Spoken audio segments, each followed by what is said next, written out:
Indian podcast. जी हाँ, आज हम इसी टॉपिक के ऊपर बात करने वाले। पॉडकास्ट नए क्रिएटर्स को मार्केट में लाने में बड़ी हेल्प कर रहा है और एग्जिस्टिंग यूट्यूबर्स के कैरियर रिवाइव हो रहे हैं इससे। पॉडकास्ट एक अकेला कंटेंट है जिसे अभी भी लॉन्ग फॉर्म में लोग सुनना पसंद करते हैं, ऑडियंस। जी हाँ, वरना सब शॉर्ट्स पे ही आजकल देखते हैं और कोई भी लॉन्ग फॉर्म वीडियो नहीं देखता है। और एक चैनल है अलग तरह का जिसपे गेस्ट आते हैं जाते हैं और इंडिविजुअल क्रिएटर ही नहीं, नए गेस्ट भी आते हैं उसमें। और पॉडकास्ट लंबे एपिसोड से ज्यादा उसकी रील में वायरल होता है। 3-4 तरह के होते हैं वायरल कंटेंट, उससे पूरा पॉडकास्ट वायरल हो जाता है। एस्ट्रोलॉजी का कोई एग्जांपल लेते हैं, दुनिया खत्म होने वाली, जैसे कुंडली पढ़ के प्रिडिक्ट कर रहा है, कोई इलेक्शन का कोई प्रिडिक्ट कर रहा है। एस्ट्रोलॉजी स्कैम मैंने एक्सपोज किया था, आप उसे जाकर देख सकते हैं। और कोई बिंदी लगाने के तरीके से औरत के कैरेक्टर को जज कर रहा है और कोई आत्माओं से बात कर ले रहा है और भूत प्रेत की कहानियां सुनाई जा रही है पॉडकास्ट में और बचने के तरीके बताए जा रहे हैं जैसे प्रॉपर साइंटिफिक रिसर्च करके आए हो। मूवी प्रमोशन के लिए एक्टर्स को भी पॉडकास्ट में आजकल बुलाया जा रहा है, एक्ट्रेस को भी बुलाया जा रहा है। बहुत ज्यादा इलेक्शन में भी इसे यूज किया जा रहा है पॉडकास्ट को। पॉलिटिशियन आते हैं 2-2 घंटे के पॉडकास्ट करते हैं, ऑडियंस अट्रैक्ट होती है इससे। सबसे इंटरेस्टिंग बात है कि आपको पता ही नहीं चलता कौन सा पॉडकास्ट पेड है और कौन सा अनपेड पॉडकास्ट है। लोगों के लिए पॉडकास्ट एक वॉशिंग मशीन की तरह हो चुका है। एस्ट्रोलॉजी पे बिलीव करते हैं, ठीक है, कोई बात नहीं, लेकिन ये लोग सेंटिमेंट हर्ट कर रहे हैं ना, और अंधविश्वास फैलाया जा रहा है इसमें। आदमी खुद को डॉक्टर और स्पिरिचुअल साइंटिस्ट बोलता है और रिसर्च में पीएचडी कर रखी है। मुझे तो लगता है कि इसने बकचोदी में पीएचडी कर रखी है। कैमरा सामने आते ही, माइक सामने आते ही कुछ भी बोलना शुरू कर दिया, मतलब कुछ भी, लिटरली छीन लेना चाहिए इन लोगों से माइक। अभी ये जो फ्लाइट में मरे, अहमदाबाद की फ्लाइट में इतने लोग क्रैश होके मर गए, मैं उनकी हीलिंग कर रहा था, मेडिटेशन में प्रे कर रहा था इनके लिए। मैंने पास्ट लाइफ देखी इनकी कि ये सारे लोगों ने बहुत साल पहले, मतलब इन्होंने एक जंगल जलाया था सभी लोग ने मिलके, और उस जंगल पे पेड़ पौधे, इंसान, आदिवासी लोग, इवन जानवर, सब लोग जल के मरे थे। ये लाइफ में सबको वापस जमा होना पड़ा उस कर्म को निवारण करने के लिए। और हमारे कल्चर में मना किया जाता है कि जो लोग चले जाते हैं उनके बारे में बुरा भला नहीं बोलना चाहिए, ऐसा माना जाता है। और पॉडकास्टर को भी शर्म नहीं आती, शर्म तो आनी चाहिए कि ऐसा पॉडकास्ट अपलोड ही क्यों करते हो, ऐसे गेस्ट बुलाना ही क्यों है तुमने।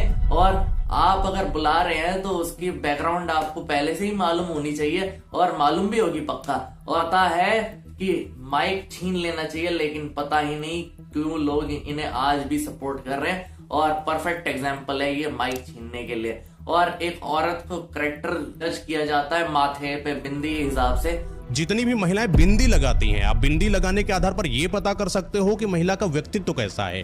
जैसे कि आईब्रोज के हल्का नीचे अगर लगा रही है बिंदी, मतलब कि जो महिला है गुस्सैल प्रवृत्ति की है, छोटी छोटी बातों पर चिढ़ जाती है, उसको जलन बहुत जल्दी हो जाती है परिवार के प्रति, रिश्तेदारों के प्रति। कोई महिला ज्यादा अच्छी लग रही है उसके प्रति, पति किसी से बात कर ले उसके प्रति जलन इसके अंदर कूट कूट कर भरी होती है। और ऐसे भाई साहब शुरू कर देते हैं ज्ञान देना, बेड मत लगाया करो सुबह, नहीं तो देखो भूत प्रेत का वास हो जाएगा। अच्छी लगती है यार, अगर बेड हमारा सुबह हम जाए ऑफिस और बेड लगा के जाए तो अच्छी एनर्जी आती है, पॉजिटिव एनर्जी आती है। और चेयर को भी अब खाली मत छोड़ो, ये भाई साहब कहते हैं, महाशय कहते हैं, क्योंकि इस पे भी वास हो जाएगा लगता है। आपके बेडरूम में प्रेतात्माओं का वास हो सकता है अगर आपने एक चीज पर ध्यान नहीं दिया। जब भी आप घर से बाहर जाएं तो कभी ऐसा मत करें कि आपका जो बेड है उसको बढ़िया सजा के जा रहे हो, नहीं, उथल पुथल करके जाना है।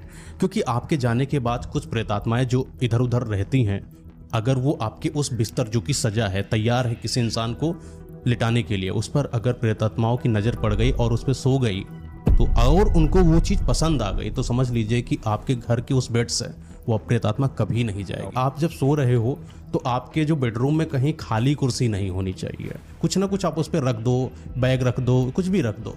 काउंटर कोई कर नहीं पाता इनके सवालों का। और बेड सजाओ, फिर ये अगली बात पे ऐसे बोलते हैं अगली क्लिप में कि बेड को जरूर सजाना चाहिए और कुर्सी को भी खाली छोड़ देना चाहिए। अगर आपके घर में गंदगी बहुत ज्यादा रहती है और आप अपने आप को बेकार बना के रखते हो, सजा के नहीं रखते हो, अपने घर को संजो के नहीं रखते हो, आत्माएं आपके घर में आ जाती हैं। और भारत में 2 टाइप के लोग हैं, असलियत में स्पेस में जाने वाले और कुछ लोग हैं जो एस्ट्रल ट्रैवल कर रहे हैं इस समय, पास्ट लाइफ के बारे में बता रहे हैं और मतलब जनता बेवकूफ समझा हुआ है क्या जनता को? हाँ, कि कोई क्लाइंट पास्ट लाइफ में कैसे जाते हैं। बहुत सारे तरीके हैं, ठीक है इसके, लेकिन जो मैं करती हूँ वो है ऑटो राइटिंग के थ्रू या फिर आकाशिक रिकॉर्ड्स के थ्रू या फिर मरकबा के थ्रू। अब ये जो मरकबा है सुनने में बड़ा फैंसी सा लगता है, लेकिन ये एक ऐसी स्टेट होती है, सबसे क्रेजी चीज जो मैं करती हूँ मैं ये बताती हूँ। मैं यहाँ पे बैठी हूँ, ठीक है, मेरी आत्मा मेरी बॉडी छोड़ के चली जाती है और ये इतना खतरनाक काम है, मतलब ये मैं सिखाती नहीं इसीलिए किसी को, ठीक है। मेरे को कई लोगों ने बोला इसको सिखाओ नहीं, मैं अपनी बॉडी को छोड़ के चली गई और मेरा स्पिरिट घूम रहा है। Astral travel exactly. और पॉडकास्ट जम के वायरल हो रहे, कैसे हो रहे हैं? मतलब यही अपने कोर्सेज को सेल कर रहे हैं, हजारों की तादाद में कस्टमर आ रहे हैं इनके पास और इसी बात का तो ये फायदा उठा रहे हैं। और प्रॉब्लम सॉल्व करवाने का इनके पास 30 मिनट का सेशन होता है, 5-5 हजार रुपए ले रहे हैं भाई साहब। मतलब कुछ भी जनता को मूर्ख समझा हुआ है क्या? और इन्फ्लुएंसर अभिषेक कर है, एक इन्फ्लुएंसर वाली वीडियोस है इनकी, आपको याद ही होगा, आसाम के बारे में जो बड़े इंटरेस्टिंग फैक्ट्स इन्होंने बताए थे और आसाम के सीएम तक ये वीडियो पहुंच गई और आसाम के सीएम ने इनके खिलाफ एक्शन लेने को कह दिया है। फॉर एग्जाम्पल असम में आज भी आप जाओगे तो एक जगह पर है जहां पर कहते हैं वो गांव है, वहां की लड़कियों को इतनी ज्यादा सिद्धियां हासिल हैं कि दे हैव द पावर कि आप इंसान बन के जाते हो, they can convert you into a बकरी और एनी अदर एनिमल, और रात को वो वापस आपको इंसान बना के संभोग करती हैं आपके साथ। Why? Because there are lot of tantric practices जिसका रूट यहाँ से चल। और फिर उसके बाद अभिषेक ने माफी मांगी है सबसे सोशल मीडिया पे। राजा रघुवंशी हनीमून फ्रॉड के बारे में आपको मालूम ही होगा, जो मर्डर हुआ था। इनिशियली ये खबर बस न्यूली आई थी कि न्यूली मैरिड कपल जो है डिसअपियर हो चुका है, लेकिन खबर डिटेल में नहीं आई थी उस समय। और नॉर्थ ईस्टर्न स्टेट के बारे में लोग बोलने लग गए थे कि ये तो स्टेट ऐसी कि लोग इधर टोटका करते हैं, टोना करते हैं, टूरिस्ट की बलि कर देते हैं ये लोग, और मिस इन्फॉर्मेशन फैलाई जा रही है। सालों पहले तक लोग हंसते थे ऐसे पॉडकास्टर के जोक सुन के, लेकिन लेजिटिमेटेड क्रेडिबल एविडेंस मान लिया जाता है अब इसे। और हर चीज को हमने अब देख लिया एसएसआर के केस में कि कैसे मिसलीड किया जा रहा है इन्फॉर्मेशन को और लोगों को। और सोशल मीडिया पर शौक लगा जब कमेंट सेक्शन पे लोगों ने इनकी बातों को एग्री करना शुरू कर दिया। भाई साहब कैसे लोग एग्री कर रहे हैं, तारीफ भी कर रहे हैं। और साइंटिफिक टेम्परामेंट की कमी है क्या? मुझे लगता है फ्रीडम ऑफ स्पीच जो है ये इस चीज का गलत इस्तेमाल कर रहे हैं। फ्रीडम ऑफ स्पीच इस चीज के लिए नहीं बनी थी कि कोई भी कुछ भी बोल के चलता बने, और पैसा दिमाग दोनों बर्बाद हो रहा है। इससे अवेयरनेस फैलानी चाहिए इसके खिलाफ। और कहना है जो खाना खा लिया तो वेट कम हो जाएगा और वेट बढ़ जाएगा अगर खाना नहीं खाओगे। मतलब ये क्या है, बकवास है क्या सब कुछ? होश में नहीं हो क्या? या बचपन में सिर विर पे कोई चोट लग गई थी या कुछ खा पी के आए थे पॉडकास्ट में? हैं एक्सरसाइज इंपॉर्टेंट है, जिम इंपॉर्टेंट है, और ये कहते हैं कि एक्सरसाइज और जिम इंपॉर्टेंट नहीं है। जो वेट गेन होता है, लोगों में वेट बढ़ रहा है, किस कारण से बढ़ रहा है आजकल? ये आपने कहा गेन होता क्यों है? गेन इसीलिए होता है जब आप खाना खाने से डरने लगते हैं और खाना खाते नहीं है तो वेट बढ़ता है। एक्सरसाइज का वेट लॉस में और अच्छी हेल्थ में जीरो रोल है, बिल्कुल जीरो रोल है। भाई साहब क्या है, या तो मैं ही पागल हो जाऊंगा और कुछ लोग अलग मैकेनिज्म चल रहा है क्या आपके दिमाग में, या शरीर से सीधा दिमाग में इफेक्ट कर गया, इम्पैक्ट कर गया। आलू या पराठे खाने से हमेशा वेट कम होता है आप कहते हैं, लेकिन ये कैसे वेट कम होता है? वेट तो उल्टा बढ़ता है। ये आप मुझे साबित करके दिखाइए ना। आलू पराठा खाते हैं और वजन कम हो जाता है, जैसे कंसेप्ट। ओके नाउ ये एक बड़ी चीज है। कंसेप्ट का मतलब है जो शब्दों में लिखा हुआ है। हम तो ये देखिए बिल्कुल पूरी तरीके से मानते हैं। ये होता कैसे हमें बिल्कुल भी अंदाजा नहीं है, बिल्कुल भी अंदाजा नहीं है कि ये क्यों हो रहा है। मतलब आपको पता नहीं है, लेकिन आप दुनिया को कह रहे हैं कि आलू पराठा खाओ वजन घटाओ। हमारे पास में प्रोसेस है, हमारे पास में रिजल्ट है, इसको शब्दों में कैसे बांधना है ये हमारे पास में बिल्कुल भी एक्सिस्ट नहीं है। कोई सेंस है इस बात की? और बादाम खाने से दिमाग तेज होता है, लेकिन ये महाशय मानने को तैयार ही नहीं है। पूरी दुनिया कह रही है सर बादाम खाने से दिमाग बढ़ता है, बादाम खानी चाहिए। ये सब हाइपोथेटिकल है, सुपरस्टिशियस है, कंप्लीटली फेक आइडियाज है। ये कहते हैं विटामिन ई होता है बादाम में, ओमेगा 3 होता है, कुछ नहीं होता है। जितने लोग बादाम खाते हैं सबके पेट खराब रहते हैं, सर में दर्द रहता है, माइग्रेन रहता है, बाल गिरने शुरू हो जाते हैं। बादाम में विटामिन ई होता है, ये हाइपोथेटिकल नहीं है। कोई भी सिंपल लैब टेस्ट में आपको ये बात पता चल सकती है। विटामिन ई सबसे इजी और रिलायबल सोर्स है हमारी हेल्थ के लिए, बॉडी के लिए। और नट्स और कैश्यू है, डॉक्टर भी ड्राई फ्रूट खाने को रेकमेंड करते हैं। ऑल नट फ्रूट ड्राई फ्रूट यूएसए में काफी ज्यादा तरक्की है चाइना से अगर हम कंपेयर करें, तो इनका ड्राई फ्रूट के नाम पे मतलब इतना फर्क नहीं पड़ता, लेकिन ड्राई फ्रूट का अगर नाम चेंज कर दो तो अनहेल्दी हो जाता है। मतलब अगर आम का नाम चेंज कर दो तो लोग क्या आम खाना छोड़ देंगे? नहीं ना। और बहुत सारे महापुरुष ऐसे हैं, ये अकेले नहीं है, और मैं तो पागल हो जाऊंगा इनकी बातें सुन के। गाय इंटेलिजेंट प्राणी है, भैंस डफर, बेबुद्धि, बेअकल, ठुस प्राणी है, और जानबूझ के भारत में उसको इंट्रोड्यूस किया गया कि तुम्हारा दिमाग खराब हो जाए, क्योंकि अंग्रेज समझ गए थे, पूरी दुनिया में रिसर्च हुई है कि भारतीयों का दिमाग नंबर 1 है। अब भारतीयों का दिमाग नंबर 1 है तो भारत नंबर 1 है तो राज भी करेगा, विश्व गुरु बन जाएगा, जीडीपी बढ़ा लेगा, तरक्की कर लेगा। तो भारत को जानबूझ के खराब करने के लिए भैंस इंट्रोड्यूस की गई, भारत को जानबूझ के खराब करने के लिए गेहूं इंट्रोड्यूस किया गया। आप बताओ, सड़कों किनारे पीपल थे, बरगद थे, अशोक के पेड़ थे, उनको काट के सफेदे कहां से आ गए? ये सब प्लानिंग से हुआ। अंग्रेजों ने जानबूझ के भारत को बर्बाद करने के लिए ये सिस्टम डेवलप किया है ताकि हमारा दिमाग खराब हो जाए। काउंटर करने को कोई भी नहीं होता इनका। अगर मान लो आपको कुत्ता काट जाए, क्या करोगे? डॉक्टर के पास भागेंगे। क्या करेगा डॉक्टर? रेबीज का इंजेक्शन, वैक्सीन लगवाएगा। वैक्सीन में क्या है? वैक्सीन में तो सर उसका एंटीबॉडी रेबीज का। आप बताओ क्या है? एंटीबॉडी। दुनिया के किसी भी वैक्सीन में एंटीबॉडी नहीं होता। एंटीबॉडी आपकी बॉडी बनाती है, उसमें वही वायरस है जो कुत्ते ने आपको दे दिया। तो और वायरस डाल रहे हैं बॉडी में। हाँ, अब ठीक पकड़े हैं। मतलब आपको कुत्ते ने दे दिया तो वैक्सीन लेने क्यों जा रहे हो? अच्छा, मान लो कुत्ते को रेबीज नहीं था ही नहीं, तो लेने क्यों जा रहे हो? अब आप पूछो करना क्या चाहिए? अगर कुत्ते ने काटा उसको रेबीज है तो बंदा क्या करे? क्योंकि उसका 100% कुत्ते को रेबीज है नहीं है इस पचड़े में नहीं पड़ना चाहिए। कुत्ते को है तो ठीक, कुत्ते को नहीं है तो ठीक। करना क्या चाहिए?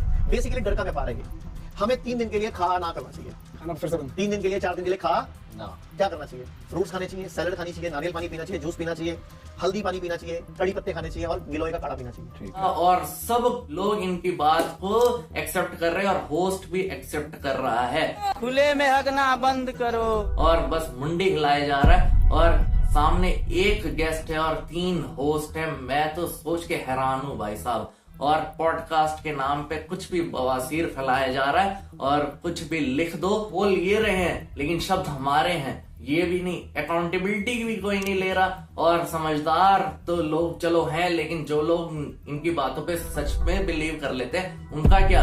इंटरनेट पे आज भी ऐसे हादसे हो रहे हैं और पॉडकास्ट चैनल है जहां हाईली ब्रिलियंट एजुकेटेड लोग आते हैं। किसी का नाम तो नहीं लूंगा, या चीफ मिनिस्टर है हमारे भारत में अभी वो, तो कुछ उनका प्रॉब्लम चल रहा था। तो मैंने उनको सिर्फ इतनी सी बात बोली कि जो पार्टी है जिससे आप आते हो वो आपका साथ नहीं दे रही इस वक्त में। तो वहां पर बहुत सारे लोग बैठे थे, न्यूज चैनल्स वगैरह बैठे थे, तो उन्होंने बोला कि 2 मिनट सबको बाहर भेजा के आओ मेरे साथ। कैसे पता लगा? क्योंकि उनके वेस्ट डायरेक्शन में प्लांट्स हैं और अपनी बातें शेयर करते हैं। लेकिन कुछ लोग ऐसे हैं जो मिसगाइड कर रहे हैं लोगों को, मिस इन्फॉर्मेशन फैला रहे हैं सोशल मीडिया पे। स्पॉन्सरशिप या पार्टनरशिप के बारे में कुछ भी नहीं लिखते और पॉडकास्ट के नाम पे कुछ भी कूड़ा परोसा जा रहा है आपके सामने। अभी हमको समय रहना बहुत पसंद। और 20 से 25 लाख रुपए एक पॉडकास्ट के मिलते हैं। 25 lakhs I can make by interviewing a Rajya Sabha MP you know, और ऐसा भी नहीं कि वो कोई बहुत बड़ी चीज है और मैं उनका सॉफ्ट इंटरव्यू कर दूंगा तो कोई दिक्कत, समाज में कोई दिक्कत नहीं होगी, तो मैं क्यों ना कमाऊं वो पैसा? और पेड पॉडकास्ट होता है। मॉरल और एथिक्स का कुछ भी नहीं है, बैंड बजाई जा रही है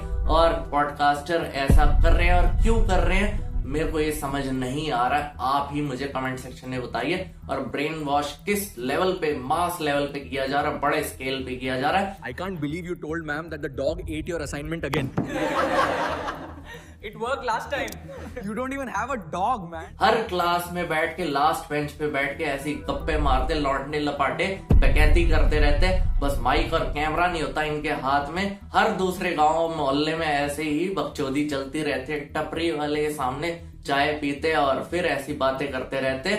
और इनकी बात को अटेंशन देना बंद कर दो, ट्रेंड में लाना बंद कर दो। इसी बात का ये लोग फायदा उठा रहे हैं कि आप इनकी बातों को सीरियसली ले रहे हो। और नुस्खा इनका एक भी ट्राई मत कर लेना, हाथ जोड़ के बता रहा हूं, मैं आपको रिक्वेस्ट कर रहा हूं। इन्होंने एक भी नुस्खा अपने ऊपर ट्राई नहीं किया होता। एक्चुअल डिग्री वाले डॉक्टर के पास जाइए प्लीज। और सबको माइक नहीं मिलना चाहिए और आधार कार्ड चेक होना चाहिए माइक खरीदने से पहले कि आप सच में वैलिड हो या नहीं। और आपका क्या कहना है हमें कमेंट करके जरूर बताएं। वीडियो पसंद आए वीडियो को लाइक कीजिए, शेयर कीजिए, सब्सक्राइब कीजिए। हम मिलते हैं अगले वीडियो में। जय हिंद, वंदे मातरम।